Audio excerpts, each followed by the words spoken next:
ಅಧಿರಾಜ್ನ reaction ಹೇಗಿರುತ್ತೋ ಅರ್ಥವಾಗದೆ ಒಳಗೊಳಗೆ ಕಂಗಾಲಾಗಿ ಹೋದ್ಲು. ಏನು ಆರಾಧ್ಯ ಮಾತಾಡು, ಹಾಗೆ ಸೈಲೆಂಟ್ ಆಗಿದ್ರೆ ಏನರ್ಥ? ಪ್ರತಾಪ್ ಯಾರಂತ ನಿಂಗೆ ಗೊತ್ತಿಲ್ವಾ ಅಂತ ಮತ್ತೊಮ್ಮೆ ಒತ್ತಾಯಿಸಿದ್ಲು ಆರಾಧ್ಯಳನ್ನ ಹುಡುಗಿ.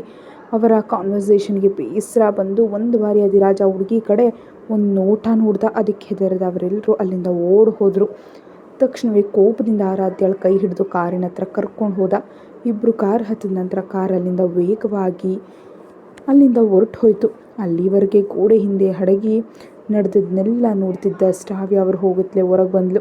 ಕೆಳಗೆ ಬಿದ್ದಿದ್ದ ಆ ಹುಡುಗಿ ಮುಖದ ಮೇಲೆ ಕಾಲಿನಿಂದ ತಟ್ಟುತ್ತಾ ಎಬ್ಸೋದಕ್ಕೆ ಟ್ರೈ ಮಾಡಿದ್ಲು. ಇಷ್ಟಕ್ಕೂ ಹಿಡ್ದಿದ್ದರಿಂದ ನಿಮ್ಮ ಥರದ ಕೆಲಸಕ್ಕೆ ಬಾರದವನ್ನ ನಂಬಿ ತುಂಬ ದೊಡ್ಡ ತಪ್ಪು ಮಾಡಿದೆ. ಈ ಬಾರಿಯೂ ಆರಾಧ್ಯ ಬಚಾವಾಗೋದ್ಲು ಅಂತ ಅಸಹನೆಯಿಂದ ಅಂದ್ಕೊಂಡ್ಳು. ಎಲ್ಲದಕ್ಕಿಂತ ಹೆಚ್ಚಾಗಿ ಅಧಿರಾಜ್ ಆರಾಧ್ಯಗೆ ಯಾಕಷ್ಟೊಂದು ಕ್ಲೋಸ್ ಆಗಿದ್ದಾರೋ ಅರ್ಥ ಆಗದೆ ತುಂಬ ಹೊಟ್ಟೆ ಉರಿ ಪಡ್ತಿದ್ದಾಳೆ ಶ್ರಾವ್ಯ. ಇದು ಹೀಗಿರಲಾಗಿ ಕಾರ್ನಲ್ಲಿರೋ ಆರಾಧ್ಯ ಒಳಗೆ ಏನೂ ತಿಳಿಯದೆ ಹೆದರಿಕೆ ಮೊದಲಾಯಿತು.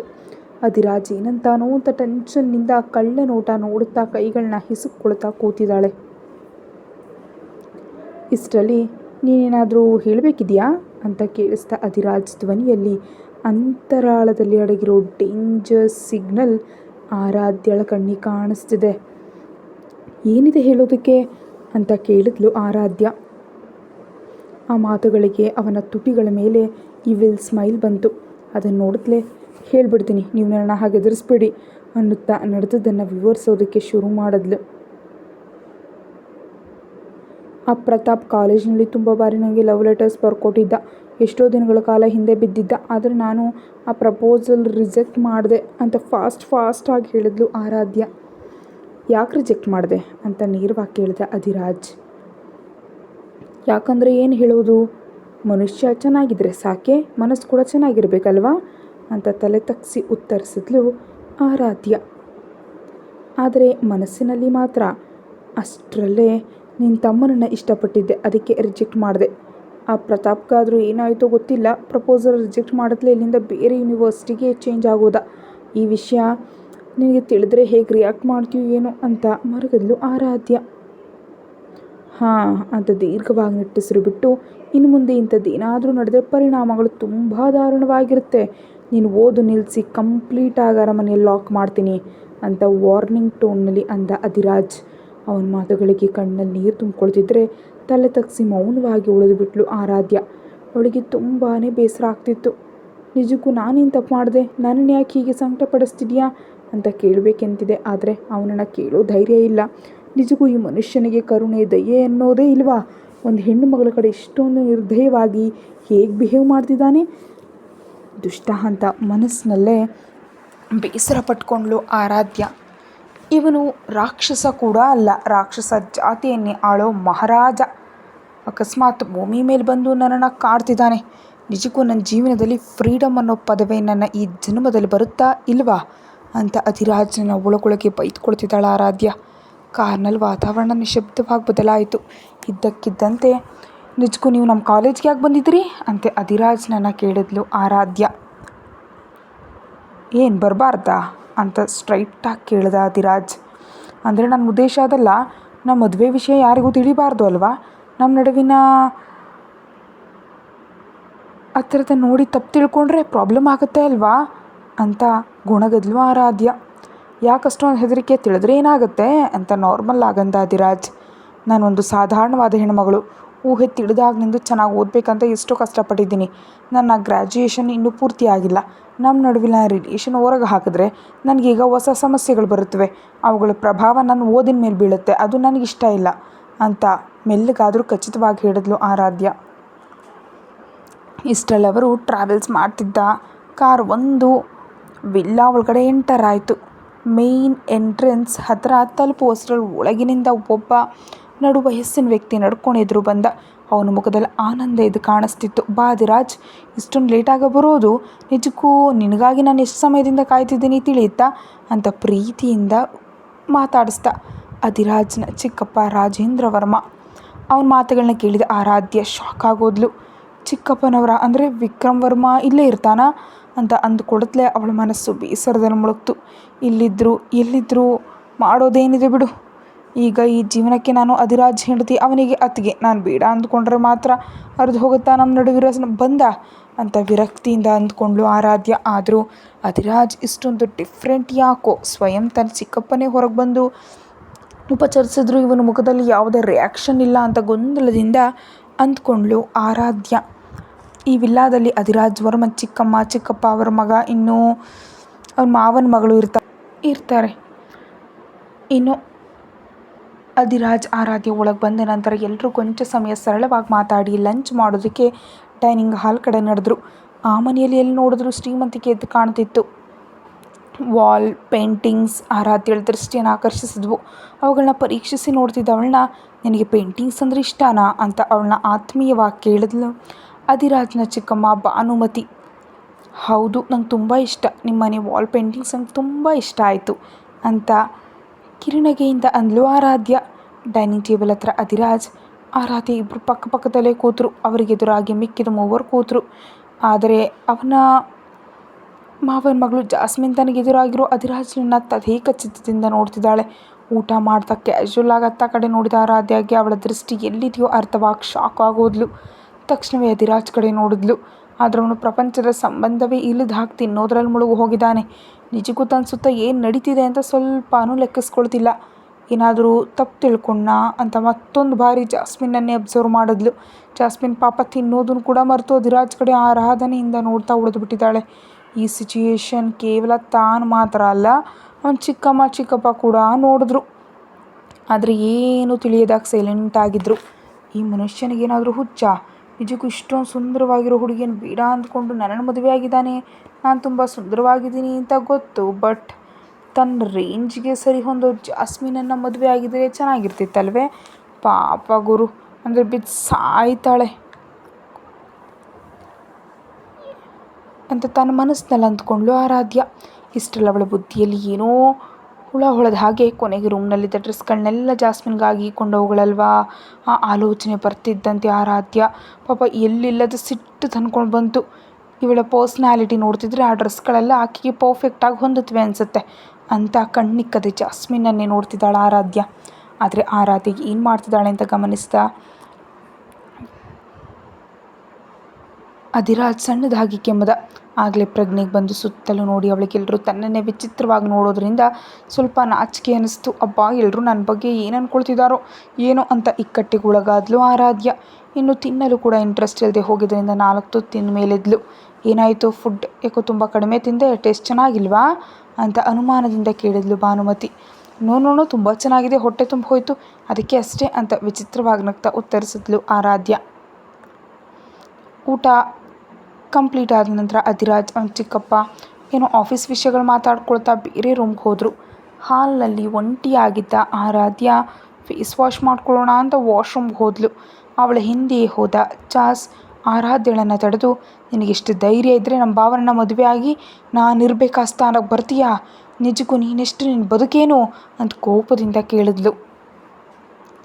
ನೀವು ಈ ವಿಷಯ ಕೇಳಬೇಕಾಗಿದ್ದು ನನ್ನಲ್ಲ, ನಿಮ್ಮ ಭಾವನನ್ನ ಅಂತ ನೇರವಾಗಿ ಉತ್ತರಿಸಿದ್ಲು ಆರಾಧ್ಯ. ಅಗತ್ಯ ಇಲ್ಲ, ನೀನೇನೋ ಮಂತ್ರ ಮಾಯೆ ಮಾಡಿ ನಮ್ಮ ಭಾವನನ್ನ ಮದುವೆ ಆಗ್ಬಿಟ್ಟಿದ್ಯಾ.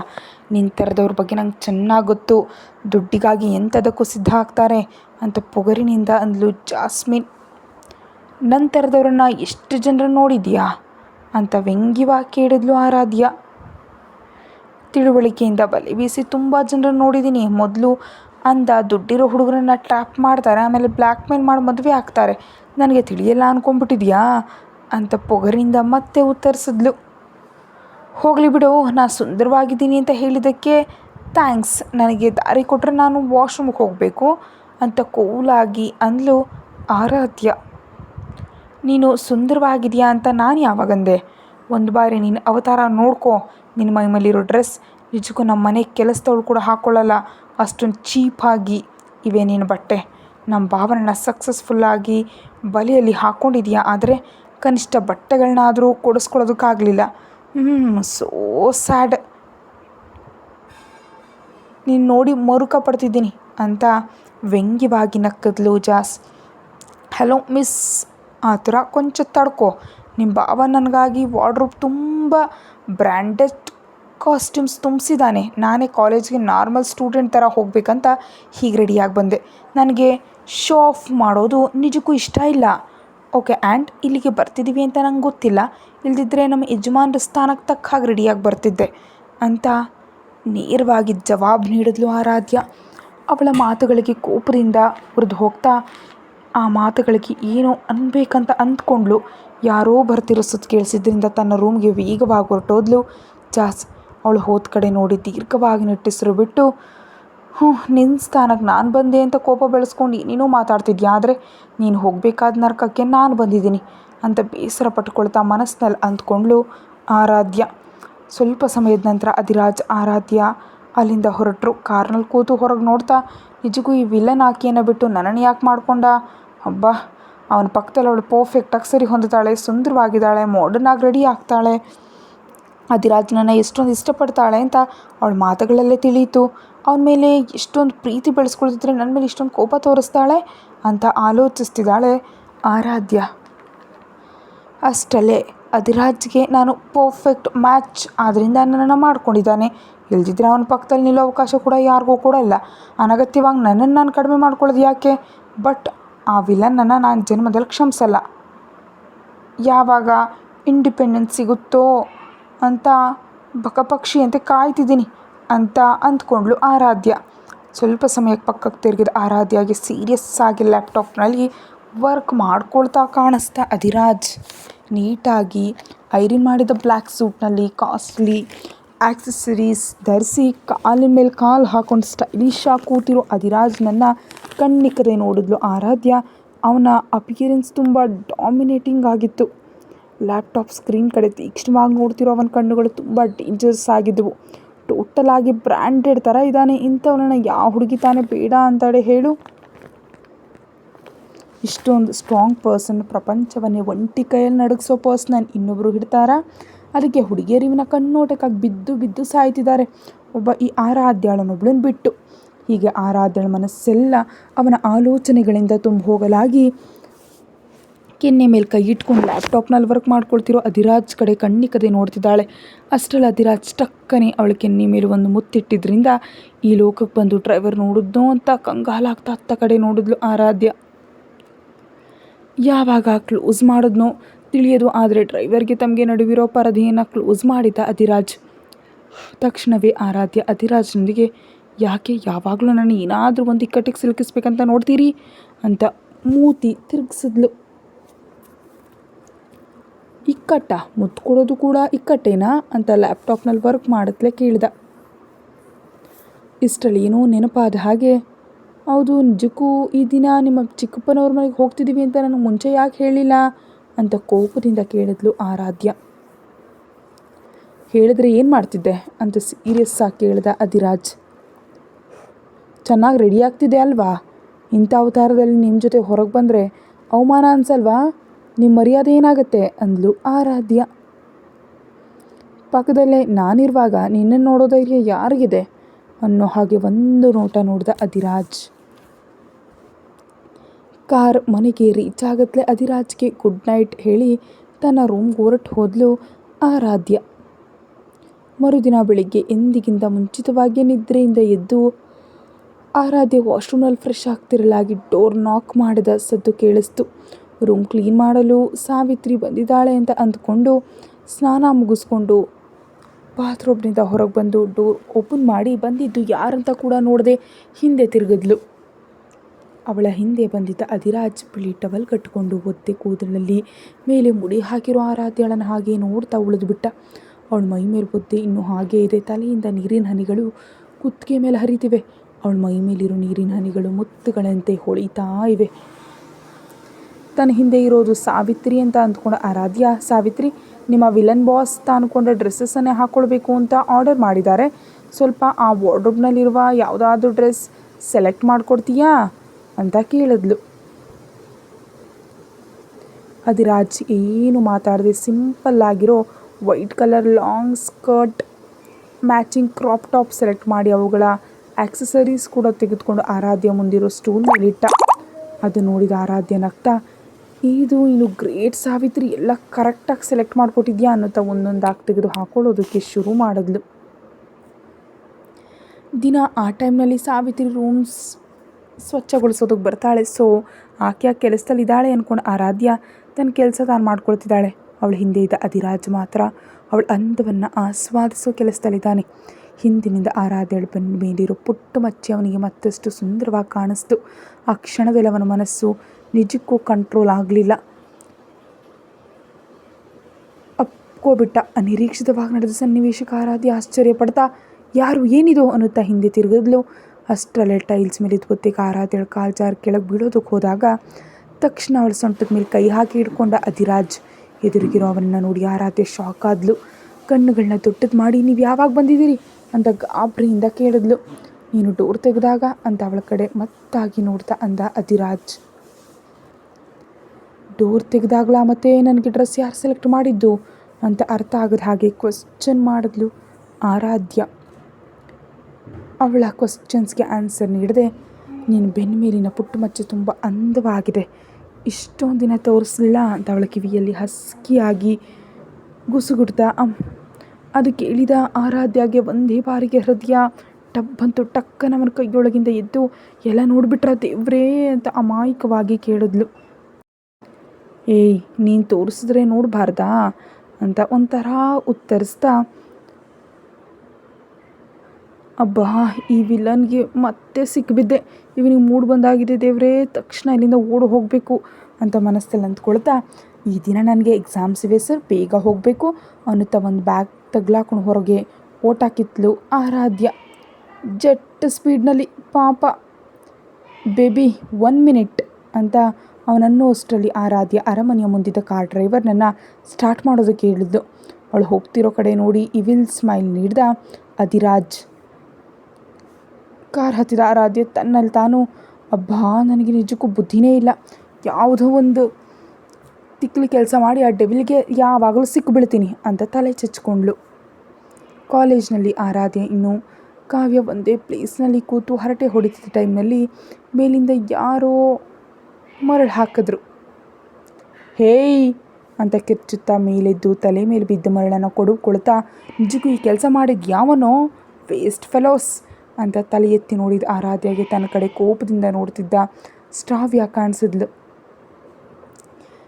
ಏನು ಮಾಡ್ತಿದ್ಯಾ, ನಿನಗೇನಾದರೂ ಹುಚ್ಚು ಹಿಡ್ದಿದ್ಯಾ ಏನು, ನಮ್ಮ ಮೇಲೆ ಮರಳು ಯಾಕೆ ಆಗ್ತಿದ್ಯಾ, ಇದು ನಿನ್ನ ಕಾಲೇಜ್ ಅಲ್ವಲ್ಲ, ನಿಜಕ್ಕೂ ಇಲ್ಲಿ ಏನು ಮಾಡ್ತಿದ್ಯಾ ನೀನು ಅಂತ ಬೇಸರದಿಂದ ಕೇಳಿದ್ಲು ಆರಾಧ್ಯ.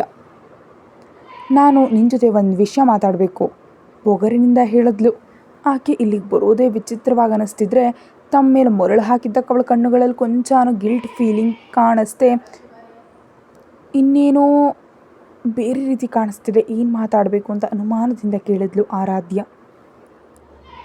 ಅದು ಅನ್ನುತ್ತಾ ಕಾವ್ಯನನ್ನು ನೋಡಿ, ಹೇಯ್ ನಾನು ಅವಳ ಜೊತೆ ಪರ್ಸ್ನಲಾಗಿ ಮಾತಾಡಬೇಕು, ನೀನು ಪಕ್ಕಕ್ಕೆ ಹೋಗು ಅಂತ ಆರ್ಡರ್ ಮಾಡಿದ ಹಾಗೆ ಹೇಳಿದ್ಲು.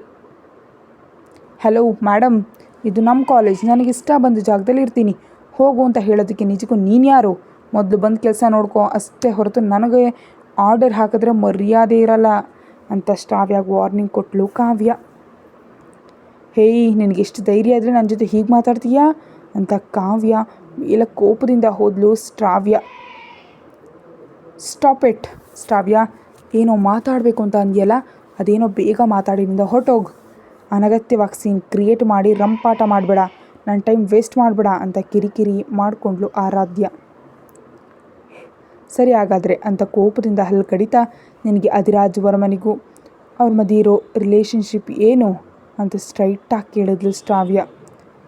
ಆ ವಿಷಯ ನಿನಗ್ಯಾಕೆ ಅಂತ ಬೇಜವಾಬ್ದಾರಿಯಿಂದ ಆನ್ಸರ್ ಮಾಡಿದ್ಲು ಆರಾಧ್ಯ. ಇದೇನು ಹೀಗೆ ಕೇಳ್ತಿದ್ದಾಳೆ, ಇವಳಿಗೇನಾದರೂ ಅನುಮಾನ ಬಂದಿದೆಯಾ ಏನೋ, ಕೊನೆಗೆ ನಾನು ಸ್ವಲ್ಪ ಜಾಗರೂಕತೆಯಿಂದ ಇರೋದು ಒಳ್ಳೆಯದು ಅಂತ ಮನಸ್ಸಿನಲ್ಲಿ ಅಂದ್ಕೊಂಡ್ಲು ಆರಾಧ್ಯ. ನನಗೆ ತಿಳಿಬೇಕಾದ ಅಗತ್ಯ ಇದೆ, ಹೇಳು ನಿಜಕ್ಕೂ ನಿಮ್ಮಿಬ್ಬರ ಮಧ್ಯೆ ಏನಿದೆ ಅಂತ ಮತ್ತೊಮ್ಮೆ ಗಟ್ಟಿಯಾಗಿ ಕೇಳಿದ್ಲು ಶ್ರಾವ್ಯ. ಕತೆ ಮುಂದುವರಿಯುತ್ತೆ. ಹೆಚ್ಚಿನ ವೀಡಿಯೋಗಾಗಿ ಚಾನಲ್ಗೆ ಮೆಂಬರ್ಶಿಪ್ ತಗೊಳ್ಳಿ. Thank you.